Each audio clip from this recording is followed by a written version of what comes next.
ada podcast buku sama teman-teman aku. Oh, buku apa tuh, Kak?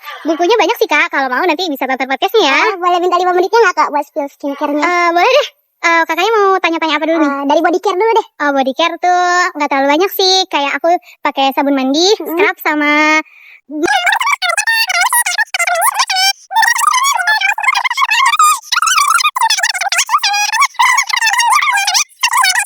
Terima kasih, Kakak. Iya, Ini sama-sama. hadiahnya. Terima kasih. Iya, karena Kakaknya suka baca. Terima kasih, itu hadiahnya ya, Kak. Iya, terima kasih.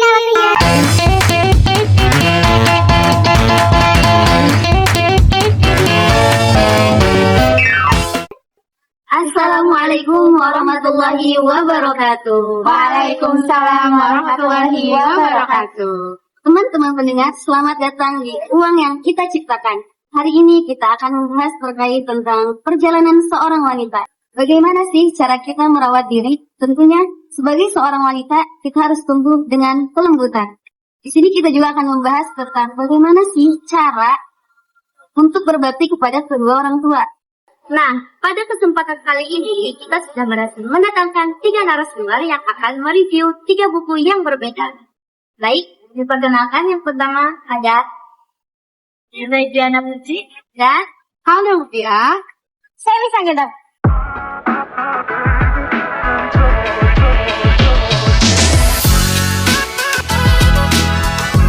Baik, jadi buku yang akan kita bahas pertama yang berjudul Self Gardening Project yang akan dibahas oleh Bukti Halda Mutia.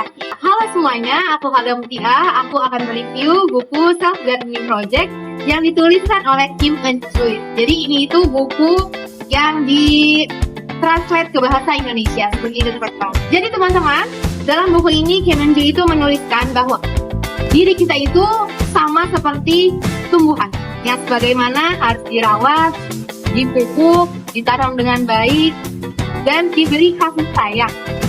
Tidak ada yang sempurna teman-teman di dunia ini, karena semua manusia itu lahir dengan kekurangannya, lahir dengan kelebihannya masing-masing.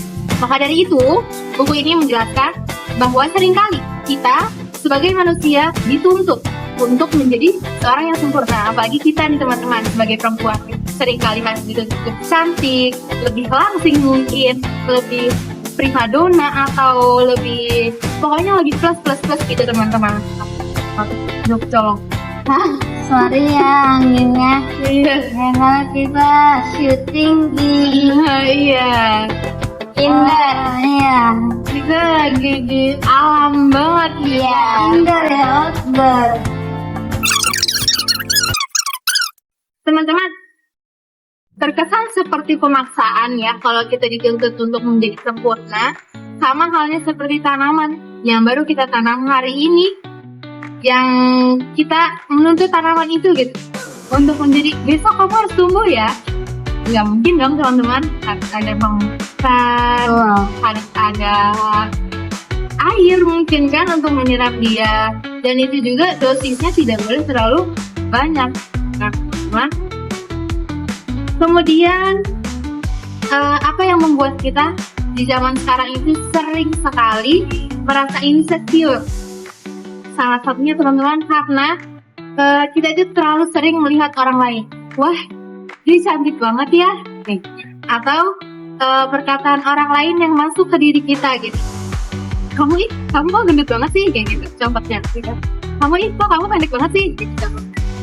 Itulah yang akan membuat kita menjadi memupuk diri kita terlalu dalam sehingga kita berusaha untuk memaksakan diri kita untuk tumbuh lebih cepat. Sedangkan sesuatu yang dipaksakan itu pastinya tidak akan baik. Begitu teman-teman.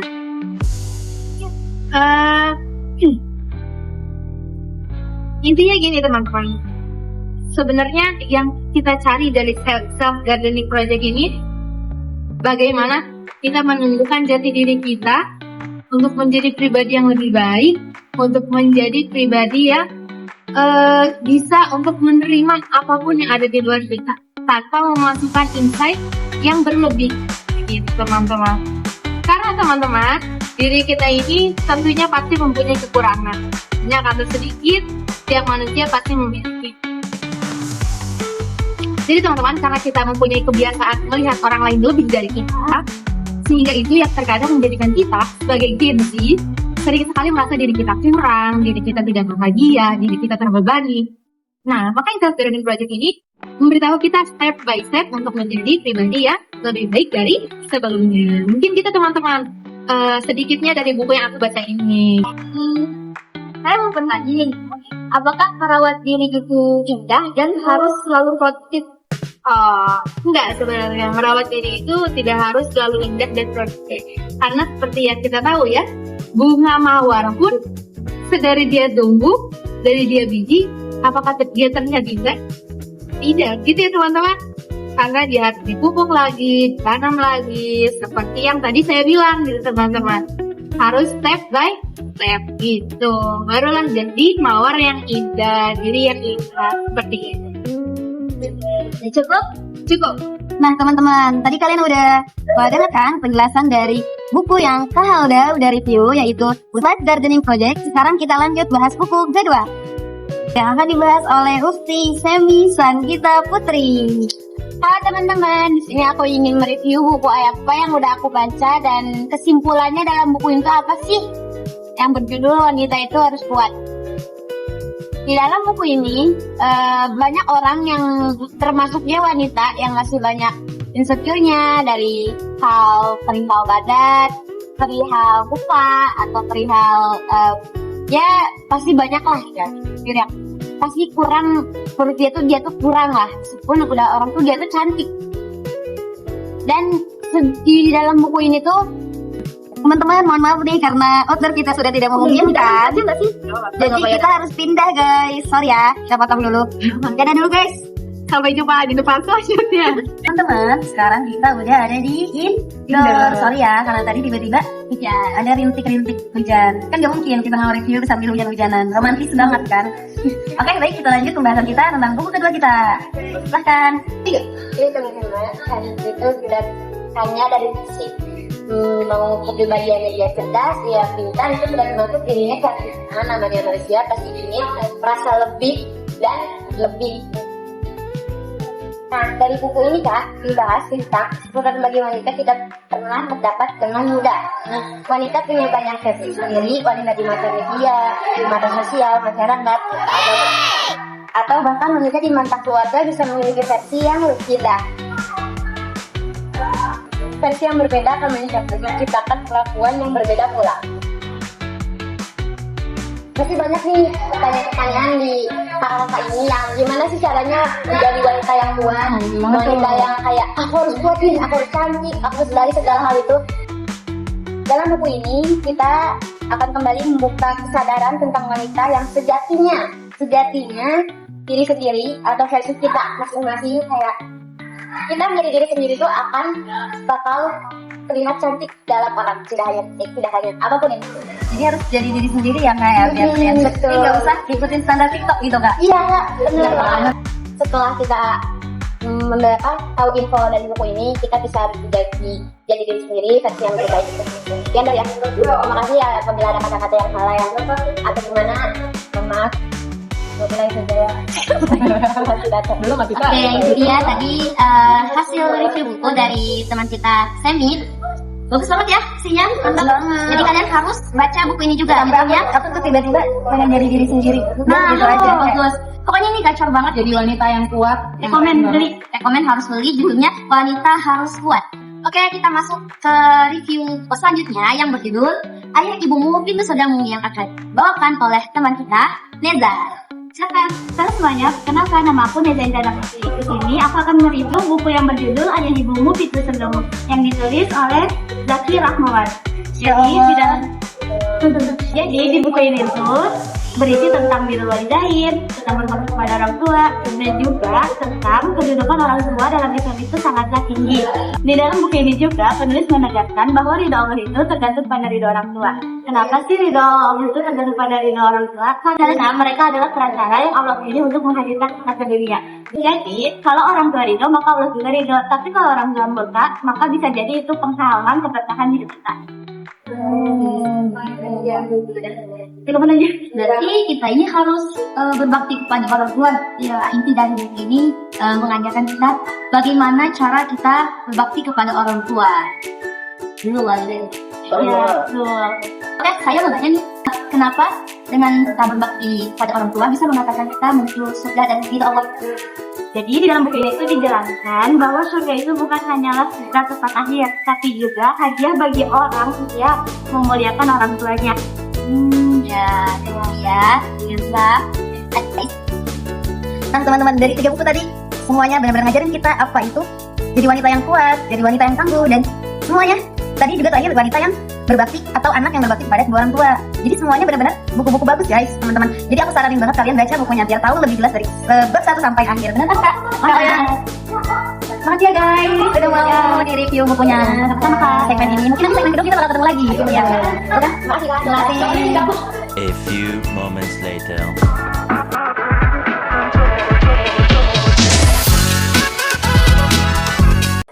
Kembali lagi bersama kami di segmen kedua. Sekarang gantian nih guys, kita yang jadi hostnya dan narasumbernya yang kedua.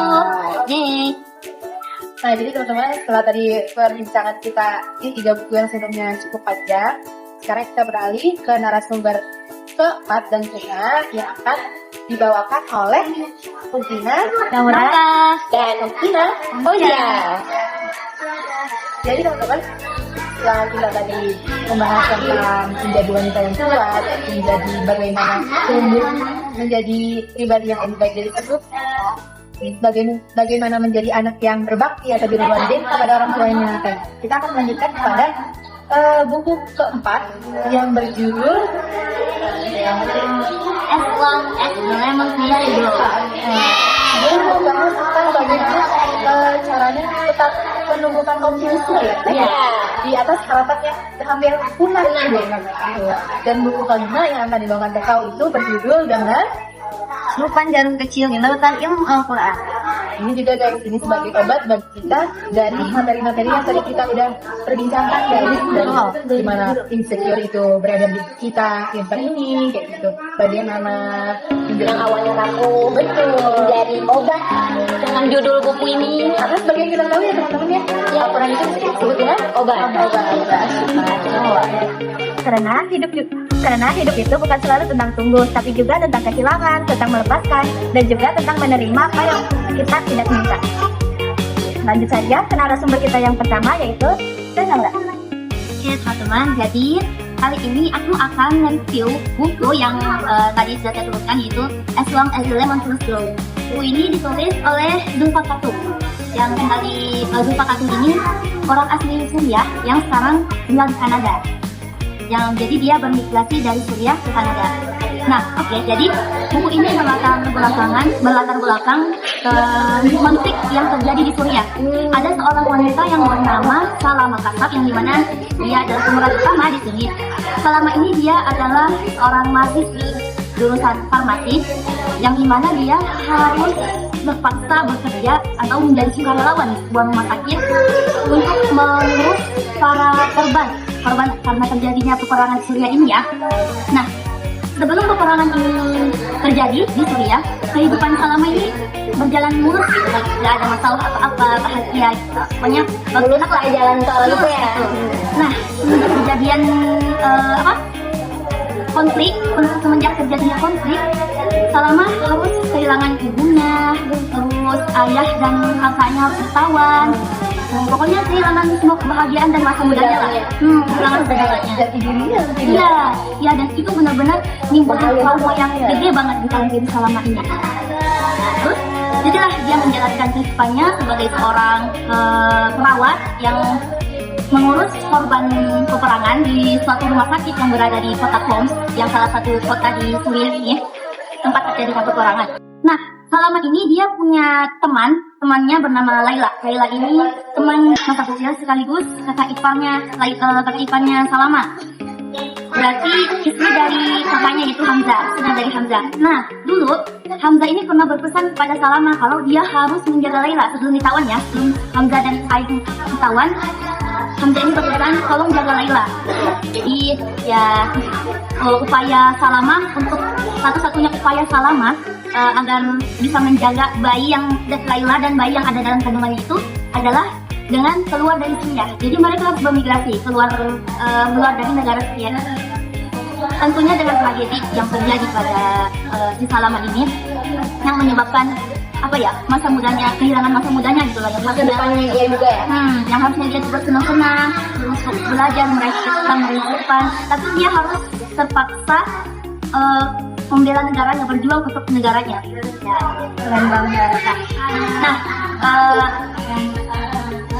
hal ini menimbulkan rasa trauma, rasa ketakutan dari diri Salaman, sehingga dengan trauma dan rasa takut itu terwujudlah suatu halusinasi dalam dirinya yang bersosok pria bermata biru yang bernama Hulk. Ini halusinasinya Salaman. Iya, halusinasi. Jadi si Hulk ini selalu mendorong Salaman untuk, ayo kamu harus keluar dari Suriah ini. Sebenarnya Salaman ini dia ragu antara dia harus keluar dari dari Suriah, harus menjaga menepati janjinya kepada Hamzah, atau harus berjuang di negaranya, karena kan dia juga cinta dengan negaranya sendiri loh. Jadi ya pokoknya itu keputusan yang berat lah menurut Salaman. Bimbang. Ya, jadi Salaman itu berat banget ya teman-teman. Nah, terus di tengah-tengah perjuangan Salaman menghadapi rasa takutnya, traumanya, pokoknya di tengah-tengah perjuangannya dia, tiba-tiba datanglah seorang pria bernama Kinan. Pria ini pria berparas tampan dengan bermata hijau. Pokoknya tiba-tiba ada Kinan, yang dimana Kinan ini dia punya rasa tekad, punya rasa juang yang kuat untuk negaranya, tinggal berjuang di negaranya. Nah, Salaman ini banyak belajar dari Kinan, dan akhirnya mereka pun jadi teman seperjuangan. Jadi berjuang bersama-sama lah, partner gitu. Dan lama kemudian jadilah mereka pasangan suami istri. Ya, dan singkat cerita mereka happy ending. Janda bukan anak muda ini. Anak muda. Dan singkat cerita Salaman dan Kinan pun akhirnya jatuh cinta dan menikahlah mereka berdua. Dan mereka melanjutkan perjuangan mereka. Jadi guys, yang disebut dengan sebenarnya ada kok, sekecil apapun harapan itu gitu, walaupun serapuh apapun pasti ada jalan keluarnya, harapannya ada. Pertanyaannya nih, dari buku itu apa sih yang membekas iya. Ada satu momen di dalam buku ini, satu bagian yang dimana benar-benar bikin aku terharu, bikin aku tersentuh banget sampai nangis gitu. Apa tuh? Di halaman itu. Nah, di sini diceritakan ada seorang anak laki-laki yang bernama Ahmad. Jadi Salaman ini menangani anak kecil ini, sedang menangani. Anak kecil ini bertanya kepada Salaman, Bibi, apakah tante tidak apa? Tante, apakah aku akan mati? Terus kata tantenya, si Salaman ini bertanya kembali, apakah kamu takut dengan mati? Terus anak kecil ini menjawab lagi, aku nggak tahu, soalnya ayah aku sudah meninggal. Mama aku juga berkata kalau ayah aku sudah di surga. Apakah aku bisa ke surga juga, tante? Terus Salaman pun menjawab, iya, kamu akan ke surga. Kamu akan bisa melihat ayahmu, bertemu dengan ayahmu kembali. Si Ahmad pun tersenyum, alhamdulillah. Apa yang bisa kulakukan di surga nanti, wahai tante?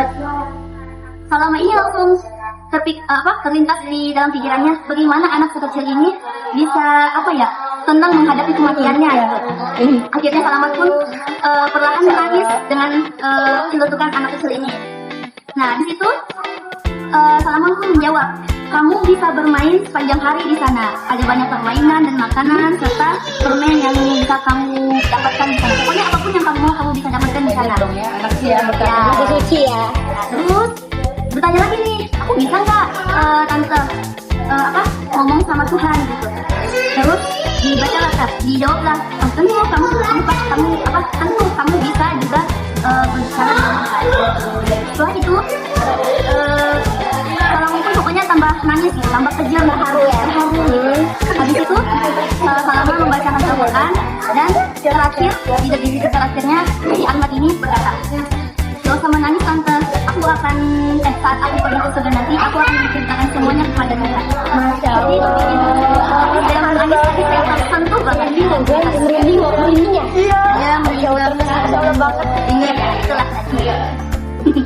Insya Allah. Dan masih banyak lagi tentunya. Banyak sekali makna dalam novel yang dibacakan Kak Naura itu sangatlah menyentuh hati. Dan ya kita tuh menjadi wanita tuh harus kuat banget guys, meskipun serapu-rapunya dunia, sejahat aja dunia, tapi kita masih punya masa depan. Masih ada harapan yang bisa kita lihat. Oke, next. Oke, pertanyaan lanjut ke narasumber berikutnya. Oke, lanjut saja kita ke narasumber yang kedua, Teh Fauzia.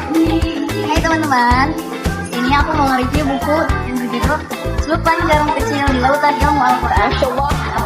Jadi isi dari buku ini sebenarnya banyak guys, teman-teman, banyak banget. Jadi isi buku ini tuh tentang kutipan-kutipan ayat yang beliau tafsirkan dan terjemahkan. Dan ini kebetulan penulisnya ialah Tuan Guru Haji Abdul Hadi Awang. Beliau berasal dari Malaysia. Jadi sebagian besar juga kata-kata di buku ini tuh menggunakan bahasa Melayu atau Malaysia. Nah, jadi aku di sini mau mengutip satu ayat tentang bahwa Islam itu satu-satunya agama yang menjadi petunjuk bagi kita sekarang umat Islam, yang mana Nabi kita ialah Nabi Muhammad Sallallahu Alaihi Wasallam. Dan satu ayat lagi aku mau kutip tentang, jadi latar belakang buku ini ada bahwa penulis bilang beliau itu sedang sakit. Di sini ditulis beliau sedang menjalani perawatan jantung. Kayak kita mah punya penyakit jantung. Jadi beliau penulis ini punya penyakit jantung dan penulisnya sedang sakit. Betul. Seperti Al-Quran ada asbabun nuzul. Kalau buku ini ada karena beliau itu waktu itu sedang sakit. Jadi beliau Masya Allah dari lagi sakit tetap beliau nulis. Betul. Jadi beliau tuh nulis buku yang isinya tuh ayat-ayat Al-Quran.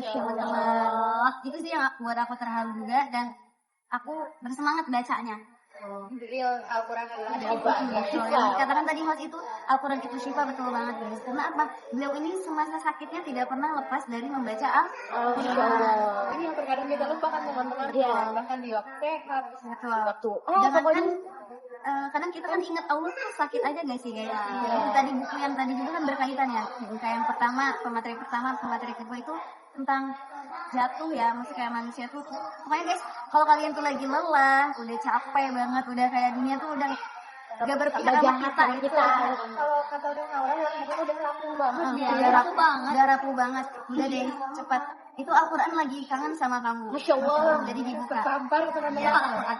Betul, buka Al-Quran. Nah, kalau kita baca Quran aja kan kurang kayak kurang menghayati. Nah, lebih bagus lagi tahu tafsirnya. Nah, di buku ini aku rekomendasiin banget buat kalian baca. Jadi aku mau mengutip satu ayat, yaitu Quran surah Al-Imran ayat 19.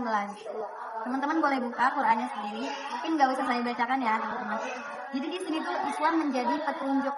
Islam adalah satu-satunya agama yang menjadi petunjuk bagi kita umat Nabi Muhammad SAW. Islam itu merupakan agama yang sempurna. Bahkan dikatakan Islam itu jangan agama nyebutnya guys. Kalau kata dosen saya, dosen akidah, bahwa Islam itu disebutnya al-din. Inna dina indallahil Islam. Jadi bukan agama, karena kalau disebut agama, kebanyakan agama yang sekarang itu banyak penyimpangan. Jadi Islam itu sebenarnya tidak kurang pantas kalau disebut agama. Jadi dinul Islam, ad-din. Nah, di sini dijelaskan guys, kalau misalkan Islam itu memang agama satu-satunya yang nanti di hari akhir itu yang paling Allah bukan yang paling, emang satu-satunya agama yang diridhoi Allah gitu. Seperti teman-teman tahu bahwa agama yang lain itu merujuk kepada, jadi ada bahasa agama budaya dan agama wahyu. Jadi Islam itu merupakan agama wahyu yang diturunkan kepada Nabi kita, Nabi Muhammad SAW. Beda dengan agama-agama yang lain. Kalau agama yang lain itu agama budaya atau agama adat, jadi setiap waktunya bakal berubah. Tapi kalau Islam itu dari dulu di dalam Al-Quran itu nggak pernah berubah. Dari turunnya ayat, penjelasannya, walaupun ada konflik-konflik sekarang tuh semuanya sudah ada di dalam Al-Quran. Sudah terjawab di dalam Al-Quran. Jadi kita teman-teman harusnya bersyukur karena kita sudah terlahir Islam. Alhamdulillah. Dan kalian tuh harus banget guys baca buku-buku yang berkaitan dengan religion, agama gitu. Kayak jadi karena aku pun ngerasa masih jauh dan masih kurang ya teman. dan masih kurang, dan pokoknya ngebantu banget guys. Buku seperti ini tuh ngebantu banget, tafsir-tafsir yang kayak banyak kisah-kisah yang bikin kita tuh tersentuh gitu loh. Dan ini tuh aku dapat banget dari buku ini guys, buku yang aku baca. Pokoknya di sini tuh sebenarnya banyak judul-judulnya, cuman yang paling aku kutip di situ dari Islam sebagai Jadi teman-teman, mungkin cuman itu saja yang bisa aku review dari buku ini. Kalau kalian pengen tahu banyak, boleh kalian cari buku ini mungkin di online atau di Remet, serah. Ada banyak. Coba bisa di SS teman-teman. Boleh. Tep lah ya. Ya, sudah. Ya, sudah kan. Banyak sekali ya teman-teman yang bisa kita dapat ya. Belajar buat saling ya memperbaiki diri ya. Betul banget. Materi pertama hingga akhir ini sangat berkaitan ya teman-teman. Betul banget. Jadi Seperti ada benang merah gitu. Jadi cari keterkaitannya sangat kuat ya guys dari tadi buku pertama. Ikatan batinnya. harapan kita ke depannya teman-teman, semoga podcast ini bukan cuma sebagai youth saja ya, tapi menjadi Pribadi yang lebih baik lagi. pembelajaran buat kita dalam ilmu yang telah kita sampaikan. Tada! Itu dia tadi hasil review dari buku-buku yang kita baca. Ya. Jangan lupa dibeli. Yang dibaca ya. Oh iya teman-teman, maafin kita ya kalau misalnya dari 5 di antara kita ada berkenan yang menyakitkan, kurang berkenan. Semoga yang bisa semoga berkenan buat teman-teman. Amin. Doang yang buruk. Oke. Sekian dari kita. Assalamualaikum warahmatullahi wabarakatuh. Dadah.